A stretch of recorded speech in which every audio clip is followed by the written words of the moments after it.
بسم اللہ الرحمن الرحیم۔ نعرہ تکبیر، کمنٹ میں سارے اب جواب دیں اللہ اکبر۔ اللہ تعالیٰ نے سورہ انفال میں ارشاد فرمایا، یا ایھا الذین آمنوا اذا لقیتم فئۃ فاثبتوا واذکروا اللہ کثیرا لعلکم تفلحون۔ اے ایمان والو، جب کسی فوج سے تمہارا مقابلہ ہو تو ثابت قدم رہو اور کثرت سے اللہ کو یاد کرو تاکہ تم مراد کو پہنچو۔ اللہ کے فضل و کرم سے اب تک پاکستان نے 5 بھارتی جنگی رافیل طیارے مار گرائے ہیں۔ سوشل میڈیا پر آنے والی ویڈیوز اور تصاویر کے مطابق ان جہازوں کا ملبہ جموں کشمیر اور بٹھنڈا کشمیر میں نظر آیا ہے۔ فرانسیسی اخبار کے مطابق بھارت نے اپنی فضائیہ کی استعداد بڑھانے کے لیے 2016 میں 36 رافیل طیارے تقریباً 8 ارب یورو میں خریدے تھے۔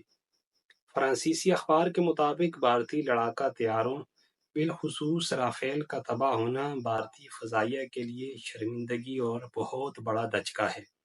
بھارت نے کم از کم 3 لڑاکا طیاروں کے نقصان کو تسلیم کر لیا ہے۔ سوشل میڈیا پر مختلف تبصرے وائرل ہو رہے ہیں، جیسے ایک عربی پیج پر رافیل طیارے کی تصویر لگی تھی اور ساتھ لکھا تھا کہ رافیل طیارے کی ہیبت ناک تصویر جو دکھائی بھی کم ہی دیتا ہے۔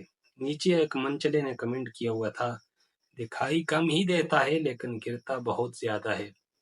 سوشل میڈیا پر اس وقت پاکستان زندہ باد اور پاک فوج زندہ باد جیسے نعرے کثرت سے لگائے جا رہے ہیں۔ پاکستانی فضائی دفاع نے 77 سے زائد ڈرون مار گرانے کا بھی دعویٰ کیا ہے، جن میں اسرائیلی ساختہ آروپ ڈرونز بھی شامل ہیں۔ اسرائیل بزنس نیوز کی ایک رپورٹ کے مطابق ہر آروپ ڈرون کی قیمت لگ بھگ 7 لاکھ ملین ڈالر ہے۔ یہ اعداد و شمار ہندوستان کو کافی مالیاتی دھچکے کی نشاندہی کرتے ہیں۔ پاکستان نے تقریباً 77 اسرائیلی ڈرونز کو بے اثر کیا اور بھارت کو 5 کروڑ 39 لاکھ ڈالر سے زیادہ کا نقصان پہنچایا ہے۔ اس وقت افواج پاکستان کے ساتھ ساتھ پاکستانی عوام بھی ان ڈرونز کو تیتر، بٹیر اور چڑے سمجھ کر شکار کر رہی ہیں۔ کون جیتا کون ہارا، فیصلہ آپ نے کرنا ہے۔ CNN کی رپورٹ کے مطابق پاکستان اور بھارت کے لڑاکا طیاروں کے درمیان ہونے والی ڈاگ فائٹ حالیہ ایویشن تاریخ میں سب سے بڑی اور طویل ترین فائٹ تھی۔ کل 125 لڑاکا طیاروں نے 1 گھنٹے سے زائد تک مقابلہ کیا۔ کوئی بھی فریق اپنی فضائی حدود سے باہر نہ نکلا۔ میزائل کا تبادلہ 160 کلومیٹر سے زیادہ فاصلے پر ہو رہا تھا اور اس 1 گھنٹے کی جنگ میں پاکستان نے 5 بھارتی طیارے زمین بوس کر دیے، جبکہ پاکستان کے تمام طیارے محفوظ رہے۔ حالت جنگ میں 4 چیزوں کا اہتمام کرنا بحیثیت مسلمان ہمارے لیے بہت ضروری ہے۔ سب سے پہلا، صحیح نیت۔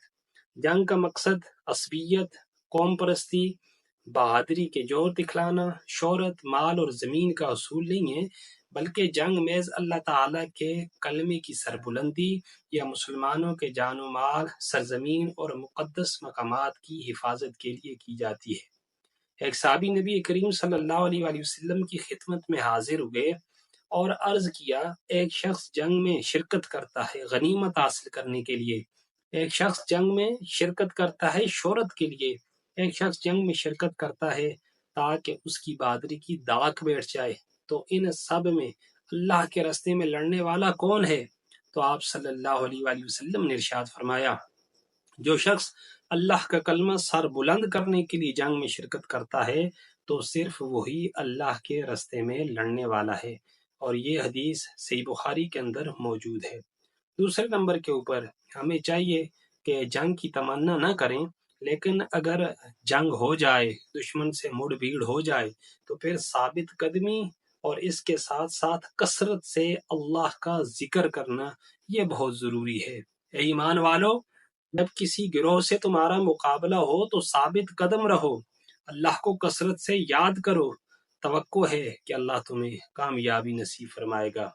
اور تیسرے نمبر کے اوپر جو سب سے اہم چیز ہے وہ اللہ جل جلالہ وعم نوالہ اور اس کے رسول صلی اللہ علیہ وآلہ وسلم کے حکم کی تعمیل کے ساتھ ساتھ حاکم وقت کے حکم کی اطاعت کرنا بھی ضروری ہے، کیونکہ اللہ نے فرمایا، اللہ اور اس کے رسول کی اطاعت کرو اور آپس میں جھگڑا نہ کرو، ورنہ تم کمزور پڑ جاؤ گے اور تمہاری ہوا اکھڑ جائے گی۔